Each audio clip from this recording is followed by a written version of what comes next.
let's look at journey mapping for a minute. When you go back through and you say, yeah, if you do all these things, you can go back and have these aha moments and, oh, wow, that's amazing.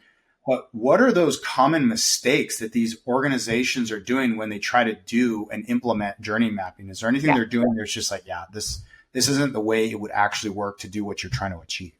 Yeah, I think the biggest one is that they don't capture what we talked about, what the customer's doing, thinking, and feeling, right? I mean, that's just such a no-brainer. Instead, what they're doing is they're capturing their internal processes, or they're just capturing touch points, but they're not capturing the detail that you need to really understand. And journey mapping is all about understanding. It's one of the key ways that we can understand the customer and the experience that they're having and where things are going well and not. And so those, there a lot of times people start with the future state map. Well, why are we starting with future state? If we can't understand what we have today, forget about designing future state. I mean, that doesn't make any sense.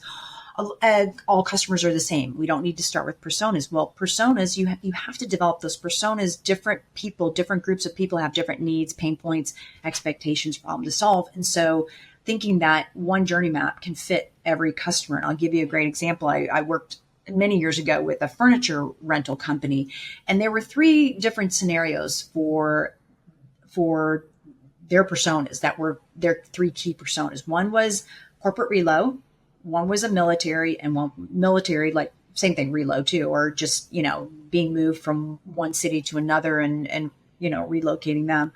And then the other one was students who were going to college, who were moving into their first apartment or whatever, 3 very different needs, because with the corporate relo, you're probably never going to actually talk to the customer. You're going to work with the corporate relo folks in the company. Military, you may be working with the spouse, but you may also be working with someone else. And then for the apartment, for the student, you probably are going to be dealing with parents, because the student's got no credit and, all of that kind of stuff, right? So 3 very different personas, 3 very different needs and outcomes too. So I think that's an important thing that people don't think about when they're journey mapping, is that different customers, different journeys.